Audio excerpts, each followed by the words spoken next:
And here we are already at Lecture 22, Review for Test 3. So for this, we'll be working through Practice Test 3 for additional practice on My Open Math.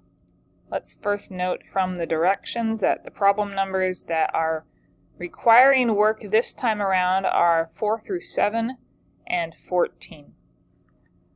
Starting with question number 1. In question number 1, we are given a triangle. Remember, you can always zoom in using the magnifying glass. This triangle has 3 given side lengths.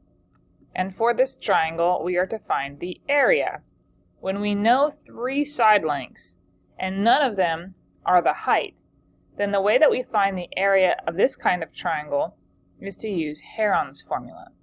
Recall that Heron's formula is this formula right here, which you can also find in the back of your book. Our first step then is to find the semiperimeter. The semiperimeter is the sum of all 3 sides divided by 2, and this is designated as S. Adding these up and dividing by 2, we get 44. So the next part of the formula requires that we use a square root. And in the formula, S occurs 4 times, and then we have A, B, and C, which represent the 3 sides of the triangle. So we simply replace these 3 slots with the triangle side lengths. And then next we type this into the calculator. It says that we should round our answer to 4 decimal places. So I have 318.8103. Now for problem number 2, we have a triangle with known side lengths and a known included angle. This is side angle side, and for the side angle side area problem, we will use a different formula. This version of the area of a triangle formula is also found in the back of the textbook, and you can use any one of these variants as A, B, and C will change from problem to problem. So then we plug the values into the formula and type it into the calculator. Keep in mind that you will not get the correct answer if your calculator is in radian mode. Make sure that you have your mode as a degree mode.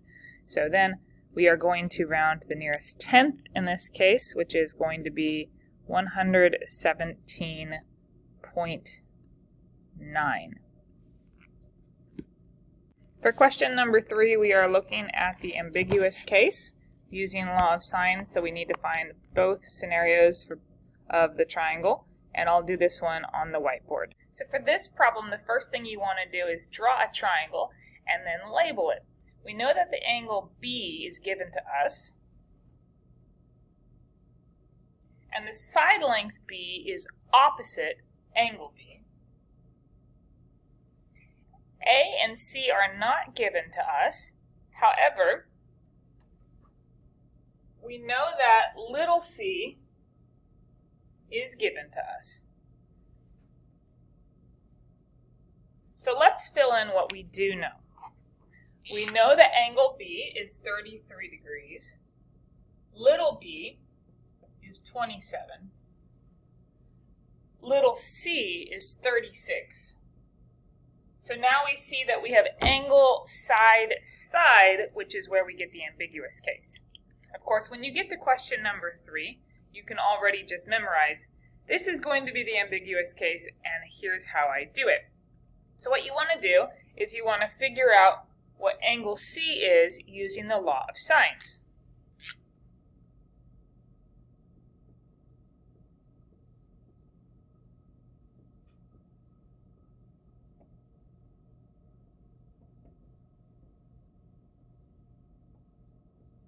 I may have written this proportion upside down, and that's okay, because proportions can be flipped. Ultimately, what matters is that you pair the correct side with the sine of the correct angle. So 27 must be paired with the sine of 33 degrees, and 36 must be paired with the sine of C. Now we figure out what the sine of C is.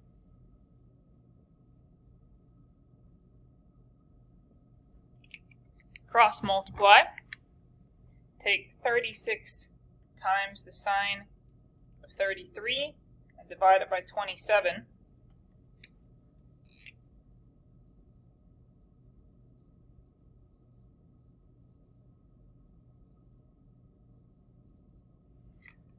So then what we want to do is we want to draw a unit circle and realize that there will be two places on the unit circle that have a height of 0.72. One is over here in the first quadrant, and that one will be given to us using the graphing calculator, or a scientific calculator. And then the other one is in the second quadrant. So we use inverse sine to figure out the one in the first quadrant. This is 46.5675 degrees. And to find the other one, since these two angles right here must be congruent, we take 180 degrees and then subtract that 46.5. So 180 subtract the answer that I already had on the calculator. And now I have 133.4325 degrees. Okay, so that means that I have two different values for C. I will have, I'll call this one C sub 1. This will be my acute angle.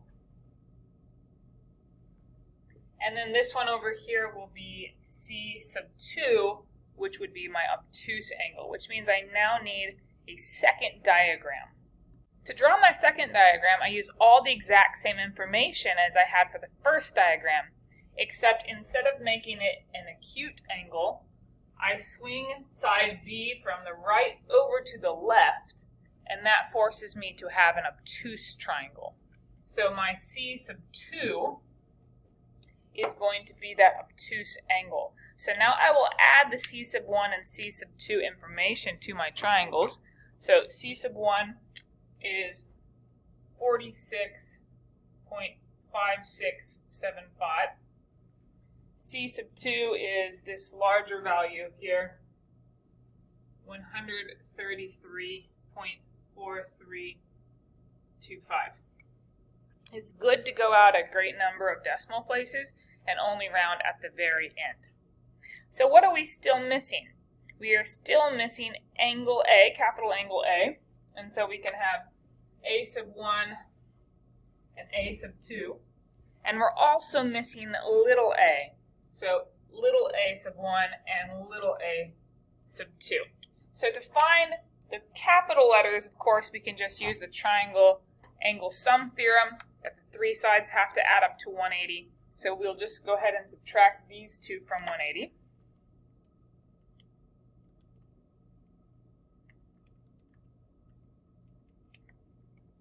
So I have that angle A sub 1 is 100.4325. So this actually ends up being an obtuse angle as well, but it's still going to be classified as the acute triangle because this angle right here is an acute angle, but technically it is an obtuse triangle. Okay, for the other one, we take 180 and subtract 33 and then this large obtuse angle.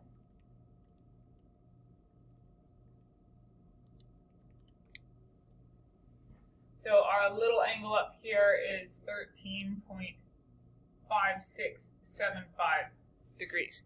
And then to find A sub 1 and A sub 2, the little side lengths, we need to use the law of sines again. So I'll go ahead and erase this work to make room for that.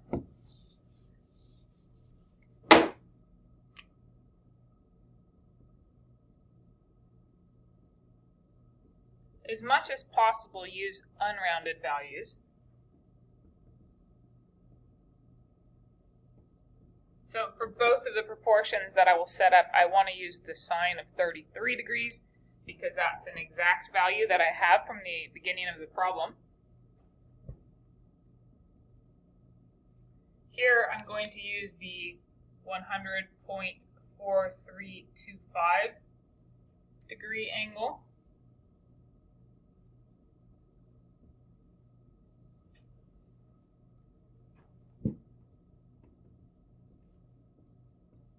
And then over here I use the 13.5675.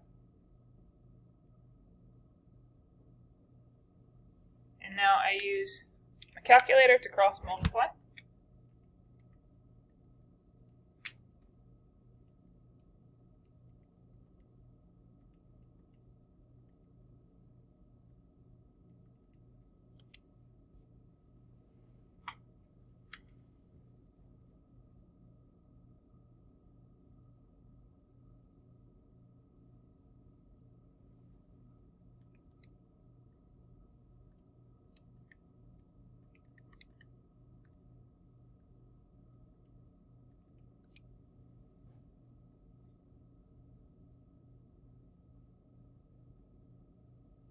Okay, so once you get those values, now what you want to do is, as we look back at the original problem,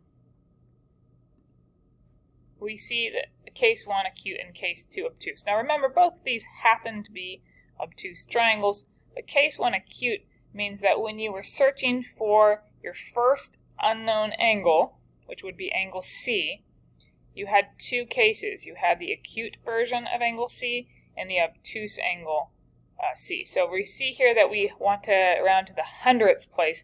Now notice that when I was doing the work on the board, I did not stop at the hundredths place. I went all the way out to the the 10,000ths place, because I don't want to accrue a rounding error. So if you know at the end you need to round to the hundredths place, don't round to the hundredths place during the problem. Round out a few more decimal places so that you don't end up with being a little off because you rounded too soon.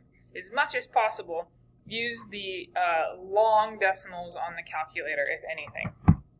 Okay, so C sub 1, we should expect one of them to be 46.5675, and the other one should be 133.4325.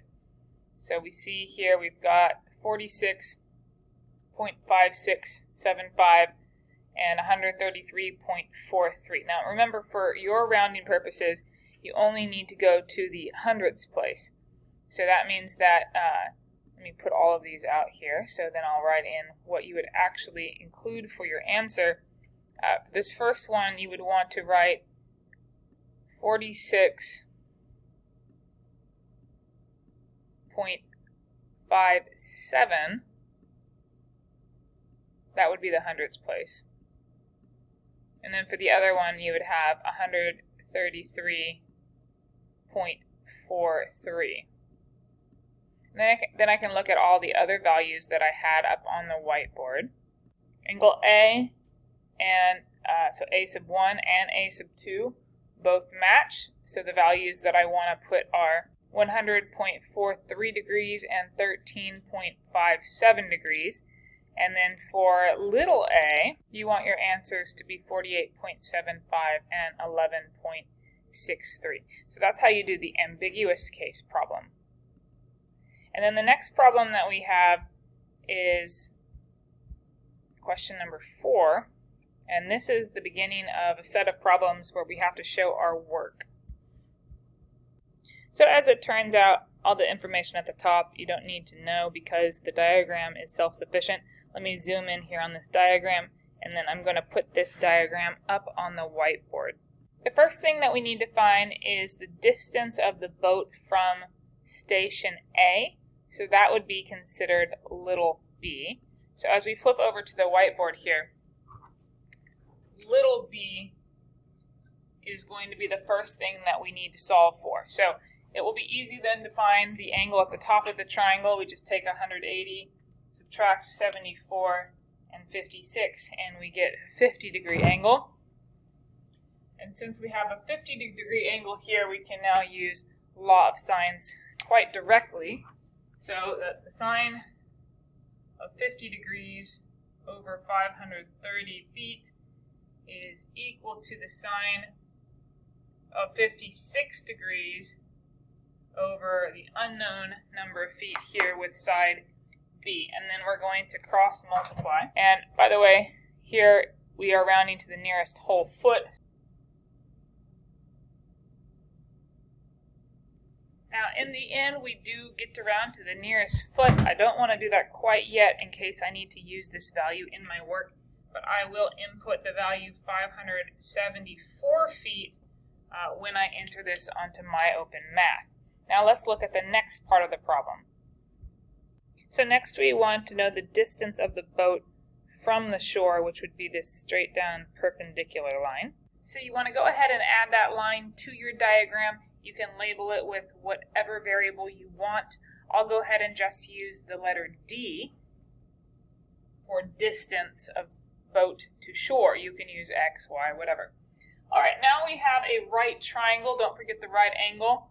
And so I'm going to use my standard SOHCAHTOA version of trigonometry, and that would involve using this side length B, but I'm going to use the exact version, or at least rounded to 4 decimal places, rather than the rounded version, as I'm seeking D. So the work I want to show here is that the sine of 74 degrees is equal to the opposite over the hypotenuse.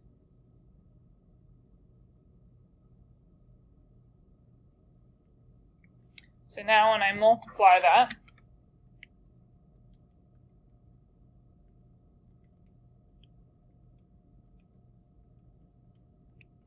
I get 551.3632. Now I'm not going to use D for any other part of the problem, so I don't necessarily need to go out that far.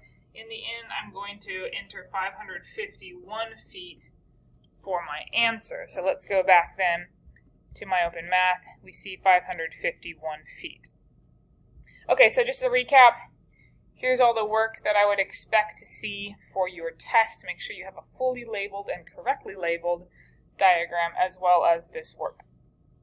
Now, for the next question, question number 5, we are not given any part of a diagram up front, which means that we need to draw entirely on our own. So let's start with the mountain. We have a 74-degree angle, and then we're told that the height of the mountain is 3,400 feet, and that would be level with the plane. So this is the plane coming out here. And then the next part of the problem tells us that we have 970 feet going out before we're going to install the cable car. So that 970 feet goes from this notch to this notch. You need to make it clear where the 970 feet, how much is 970 feet. And then this does not need to be to scale. You can see that my 970 feet is not a mere less than 1/3 of what I have here. Don't worry about that. Just make sure your labels are correct. Now my cable car goes to the very top of the mountain from this point here. And this X value here is the unknown that I'm going to try to figure out. So how do I do a problem like this? Well, this is a 2-step problem. So the first thing I need to do is figure out this slope right here. Let me call this slope Y. And I can find that out using SOHCAHTOA because I have a right triangle right here. So I can just say that the sine of 74 degrees is equal to opposite over hypotenuse. And so my hypotenuse is going to be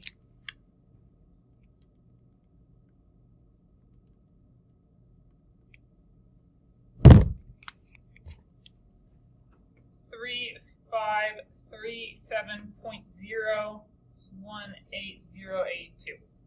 So there's my long value for y. Now I'm going to use law of cosines to figure out what x is. But first I need to label my diagram a little further because I need to add that this angle right here is 106 degrees since we have a supplementary pair right here. This is called a linear pair. These two angles have to add up to 180. So now I'm going to write my law of cosines equation.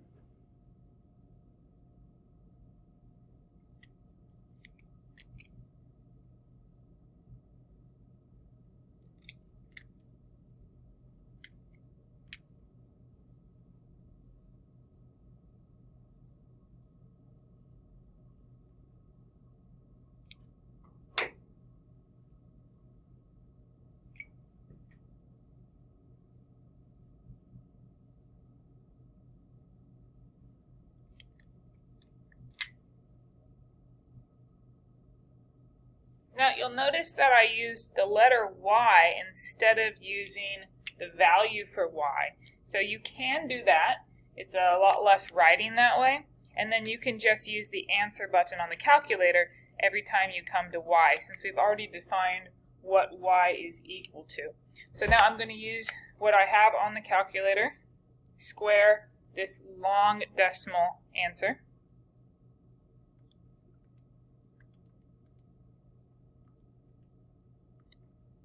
As much as possible, use the values on your calculator and don't round until the very end. And then don't forget that whatever you get in your calculator for the right-hand side, you need to take the square root of that value to get x. And the value you should get is needing to be reasonable in the context of knowing that this is 970 feet and that this is 3,537 feet. So the value I get for x is 3916.9847. So now let's see what my open math wants for these problems. For this problem, round to 2 decimal places, 3916.98, and that matches what I had on the board. I had gone out to 4 decimal places, so if I rounded 2 decimal places, this is what I get. All right, great. Now we're moving on to question number 6. I'll zoom in here. So what we have are 3 known sides of a triangle, but an unknown angle A. So we need to find out what angle A is using law of cosine. So let me show you what kind of work I expect for this problem.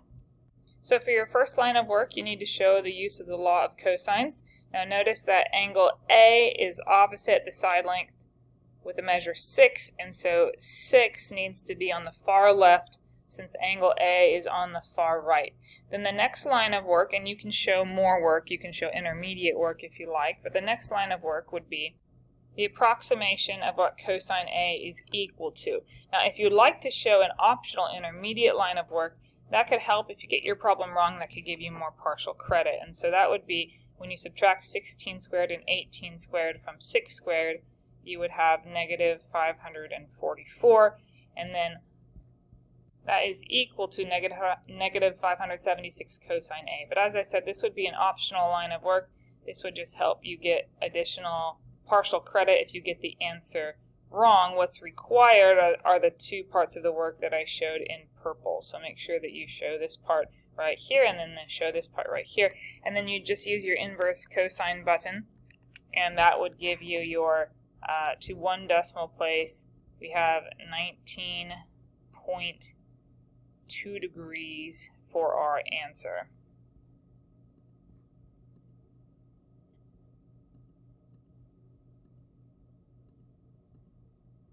You can see here that they went out further. You have to give it to at least 1 decimal place, so I rounded to 19.2 degrees. Now, question number 7 is worth 16 points, so make sure you get this one right. I will do this one on the board. So you really, really want to pay attention to the kind of work that I expect here. First of all, I want this to be diagrammed as a vector problem. We have an airplane heading north with an airspeed of 600 kilometers per hour. And then we have a wind blowing from the northeast at 40. So let's see how we would represent that on the board. So I have a vector representing 600.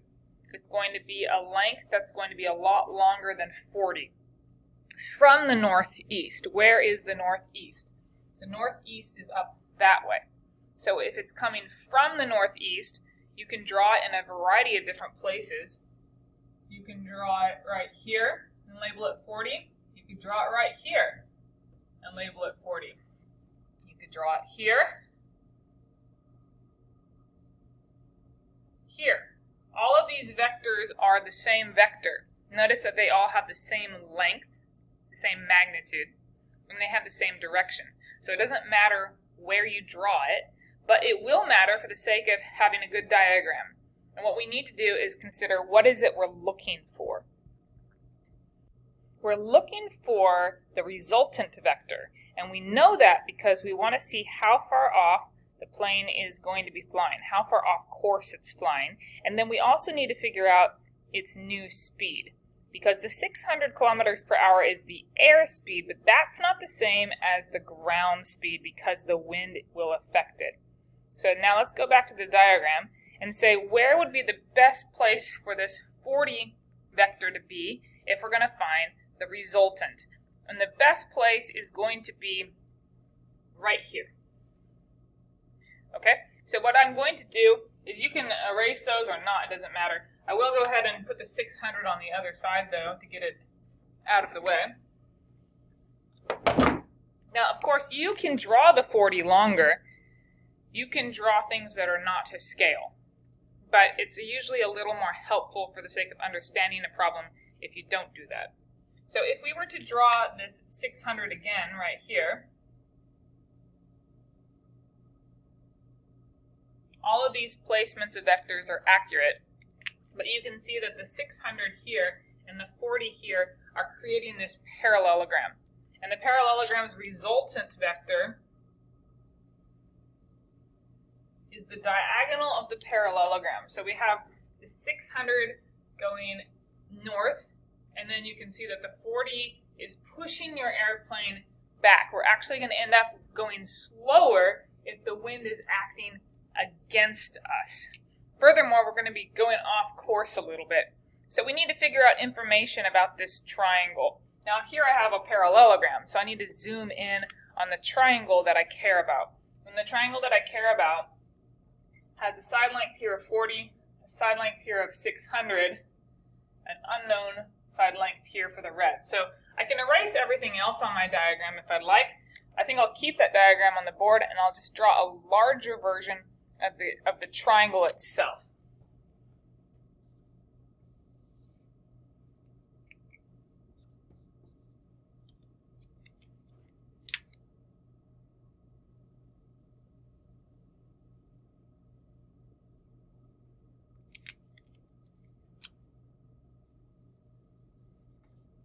Now, if you feel that this diagram is missing some information, you are correct. What do we know about the wind?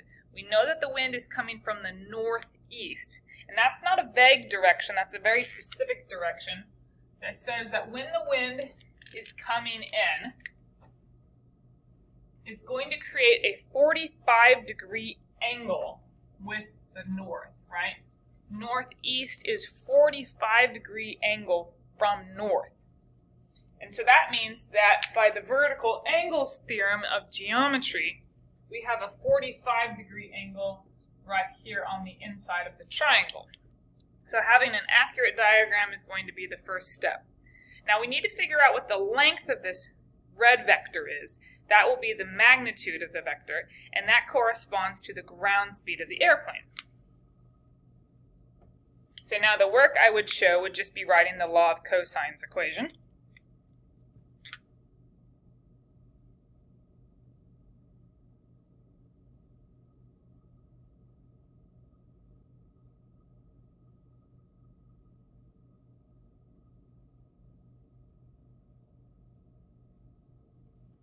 We can type that into the calculator now.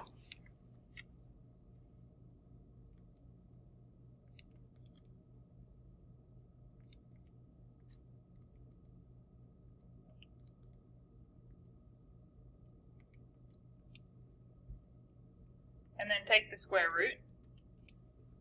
Make sure that this is a reasonable answer. And remember, the airplane should be going slower relative to the ground than it was to the air if the wind was acting against it.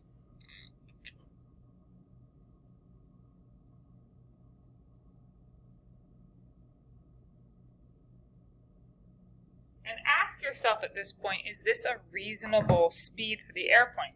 572 kilometers per hour. Yes, that's completely reasonable considering its airspeed had been 600 and it was being acted on by a wind that was going 40 kilometers per hour. Okay, so that gives us x, and now we need to figure out the other question, which, let's remind ourselves, is how far off the plane is flying from its original course. How far off course is our airplane? And that would be theta Theta would be right here. Now you can label it something other than theta if you're not a fan of the Greek alphabet. You can label it anything you want, although typically we don't use lowercase English alphabet letters to find angles. We use uppercase English or lowercase Greek. Okay, so to find theta, I'm going to use the law of sines. So now I need to set up a second equation.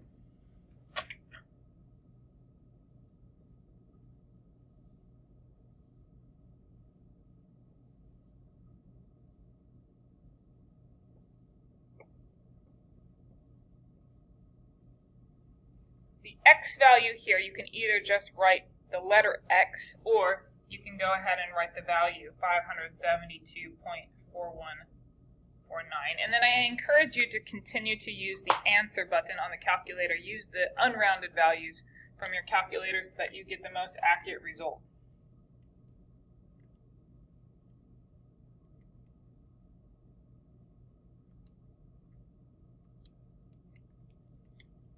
Now, this line, you need to show one more line of work here, and that is tell me what sine of theta is equal to approximately.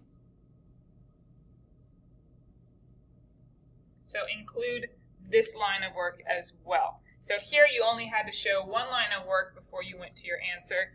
In this case, we're going to show two lines of work. So if you're finding a side length using law of sines or law of cosines, I only need to see one line of work. When you're finding an angle, I want that extra line of work showing me what the sine of the angle or the cosine of the angle is equal to. Now we're going to use inverse sine.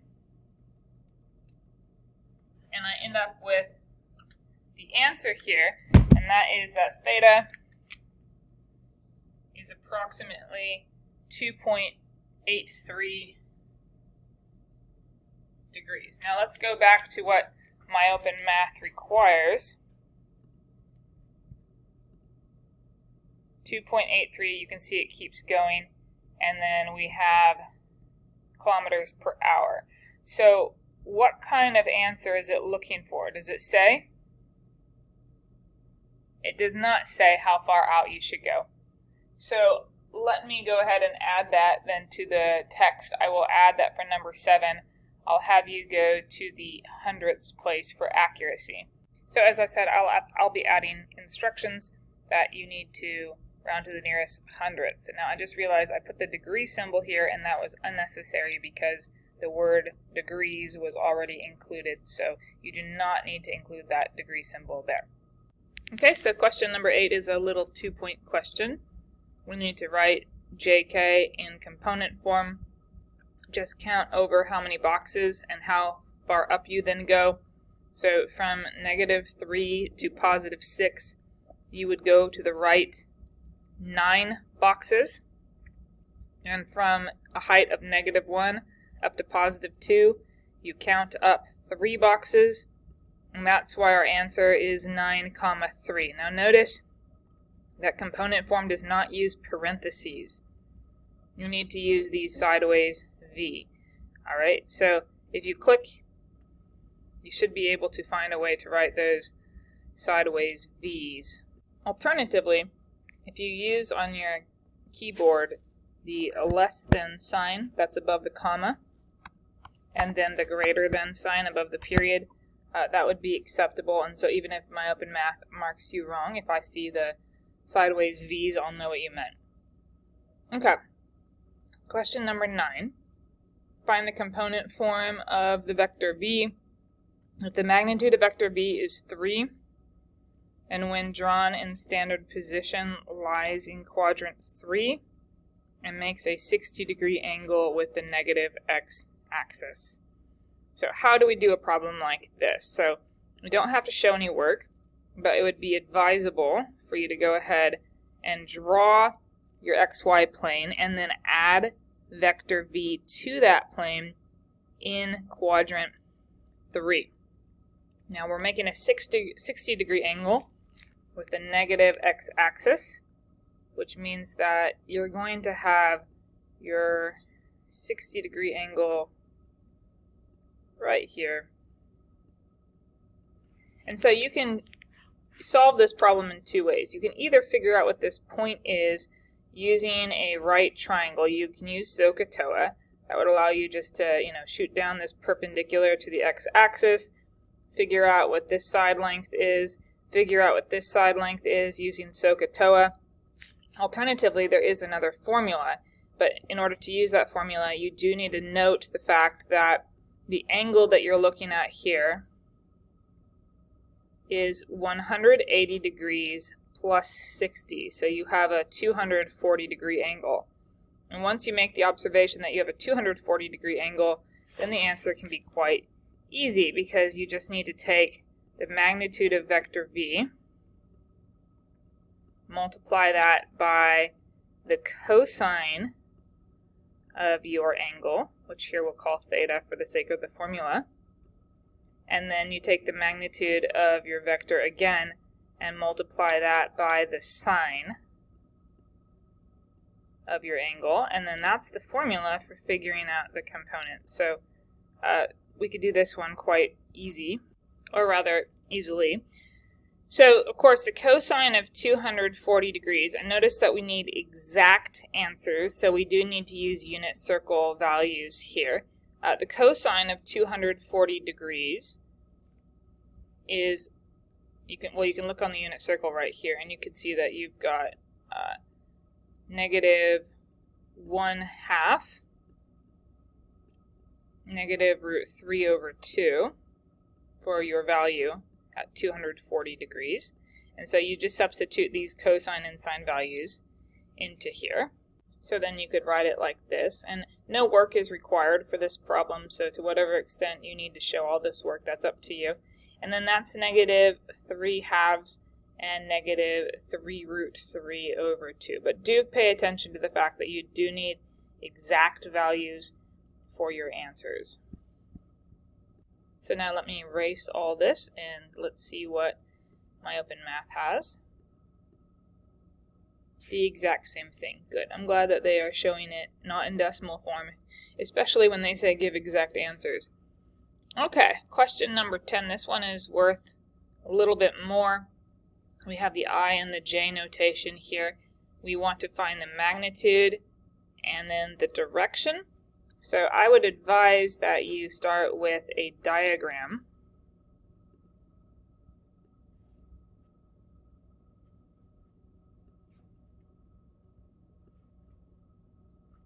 Alright, so 2i minus 3j, that's going to be the same vector as 2 comma negative 3. So that's pretty easy to find. 2 over and 3 down.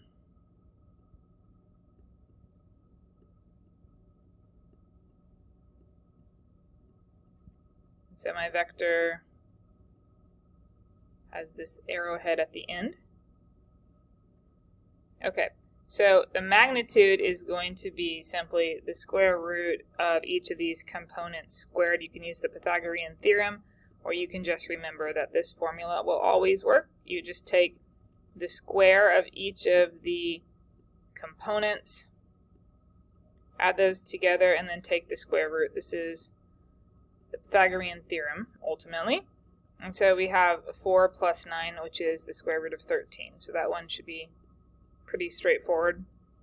And then to find theta, theta is going to be your angle that goes from the positive x-axis all the way around. This one will be theta. But to find theta, we can use the reference angle, which is often called theta prime. And we're going to draw a right triangle to use the reference angle here.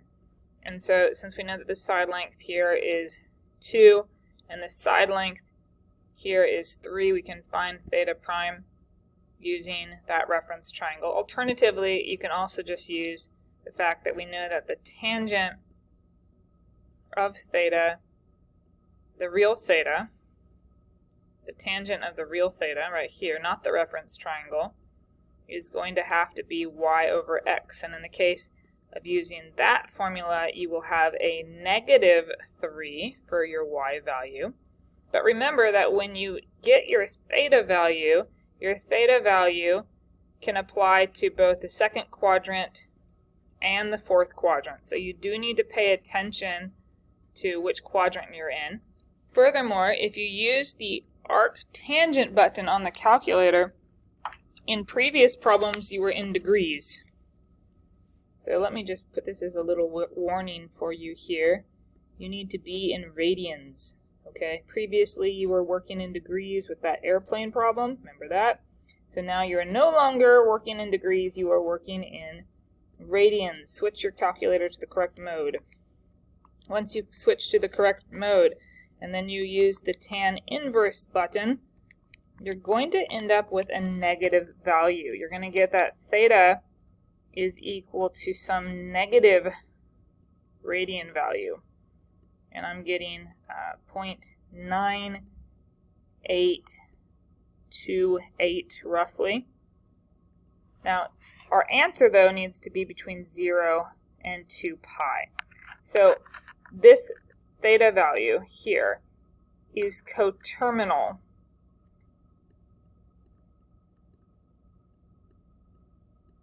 with the 0.9828 and add 2 pi onto that.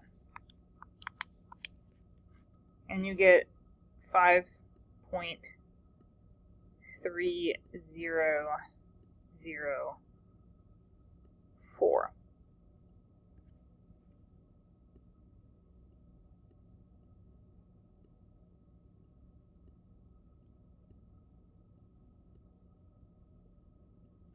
Now let's look at what my Up in Math is saying here.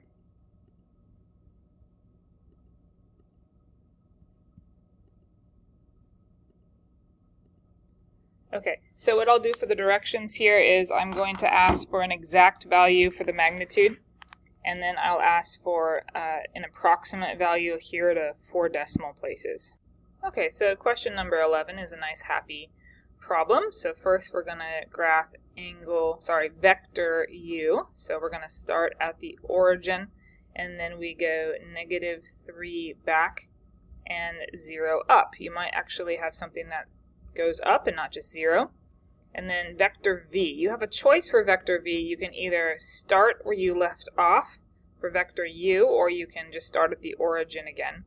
So if you start at the origin again, then vector v is 1 over and 3 up. Once you have vectors u and v in place, then you need to include vector w, which is the sum of the two. The sum is going to be the diagonal of the parallelogram. You can get the value by taking -3 and adding that to 1, and that's a -2. And let me write that out for you. So vector w is going to be the sum of the u and v x components, which is -2, and then the sum of the u and v y components, 0 plus 3, is 3. So we want to graph -2, 3, and so -2, 3 is going to start again at the origin and go up to this dot right here. So now let me draw that using the actual vector drawing tool. If you make a mistake, use the clear all button and start again.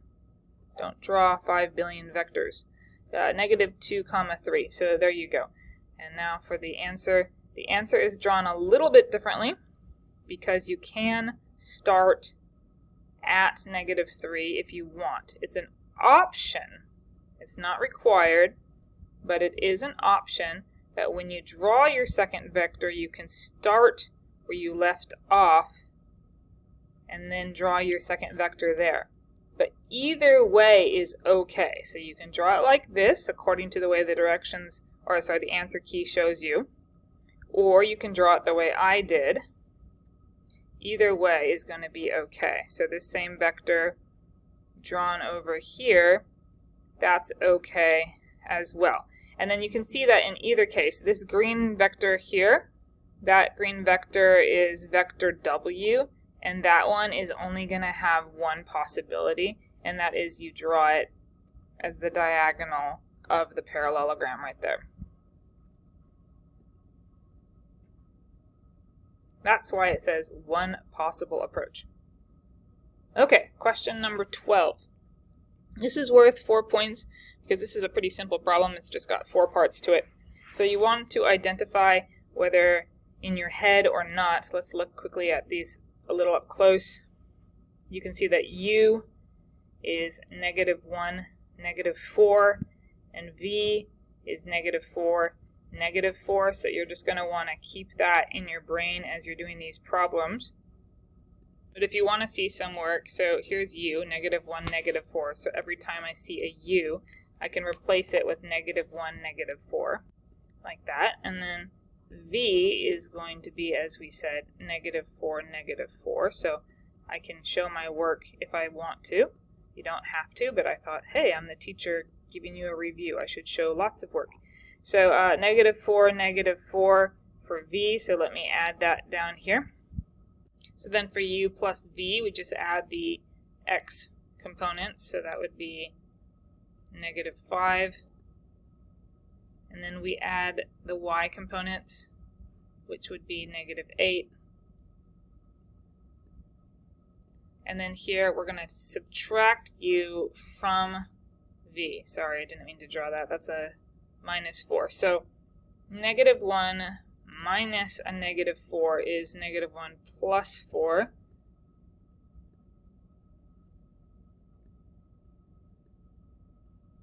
-4 minus a -4 is -4 plus 4. Same thing here. -4 minus -1 is -4 plus 1.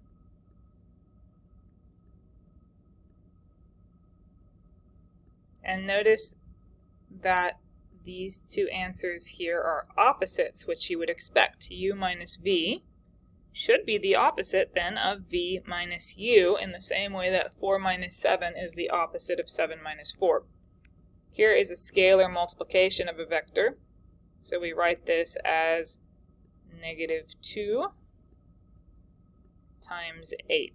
Sorry, -8. These are nice, easy problems. And now we can check all of our answers.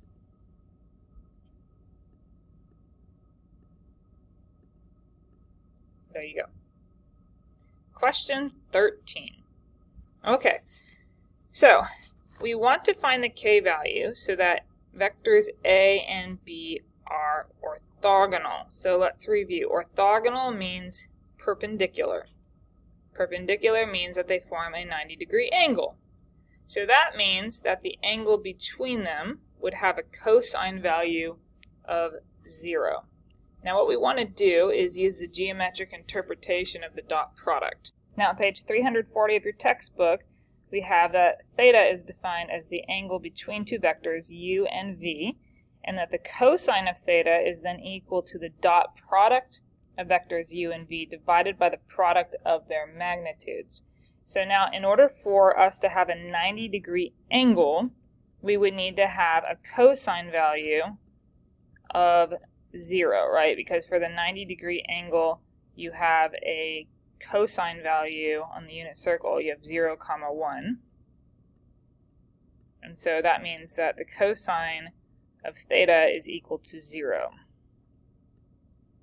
Now if the cosine of theta is equal to 0, and the cosine of theta is also equal to this quotient, then the numerator of the quotient would have to equal 0. So you do not have to write the entire quotient.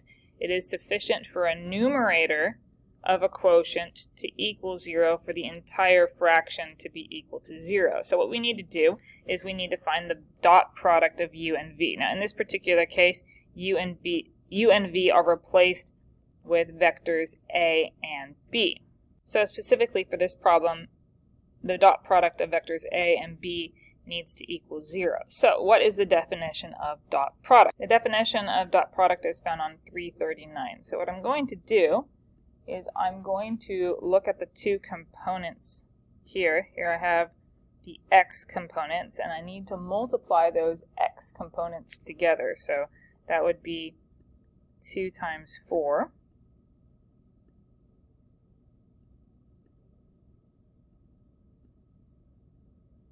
And then I also multiply together the y components, -5 and k.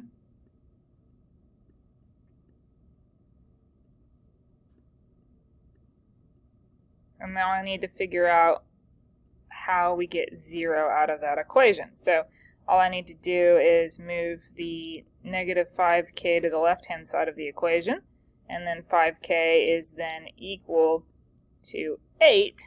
That's supposed to be an 8. So k then is equal to, wow, my writing is starting to get really bad here.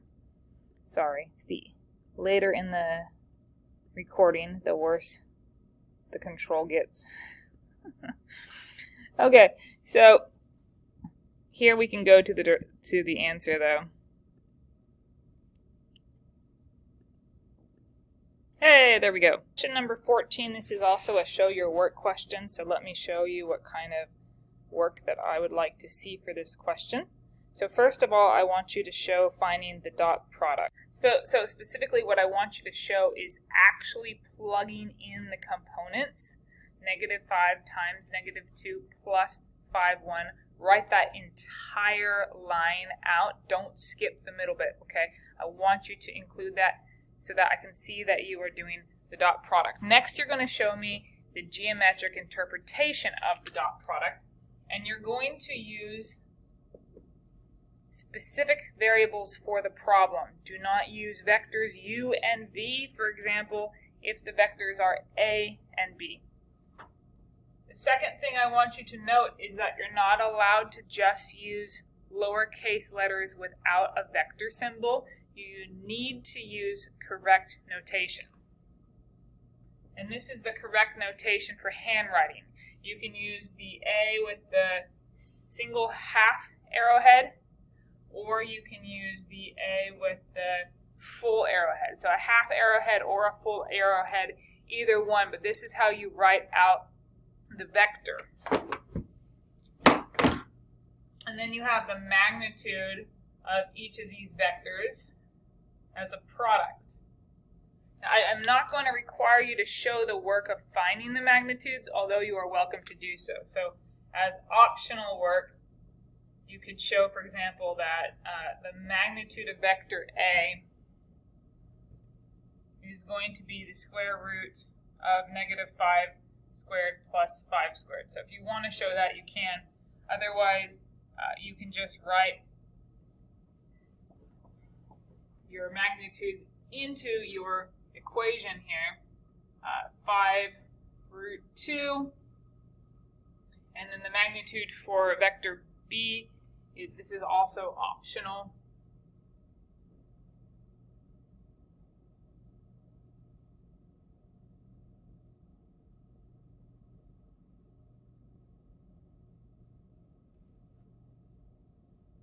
Now, you don't have to rationalize that denominator or fully simplify it. You just need to get a decimal approximation here. So 15 divided by 5 root 2 times root 5. Just get me a decimal approximation for this because we're going to use inverse cosine.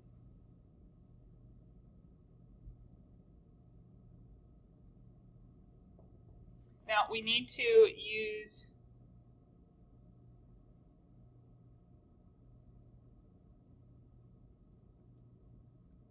the degree mode. Make sure the mode is correct. Yep. Inverse cosine. So that means that theta then is 18.43 degrees. The problem does not say how far out to round, so I will add to round to the hundredths place for your degree. Now notice I did this entire lecture of review in under an hour, and I went slowly enough to explain everything to you. And you have open notes allowed on the test, which means that if you take notes of everything I just went over and have them out in front of you on the test, then you can go through the test quickly, and hopefully you too can finish in less than an hour. Given that the time frame is an hour and 15 minutes, that gives you a bit of flexibility in case you have a panic moment. I hope all of you do awesome on the test, and I look forward to the next lecture.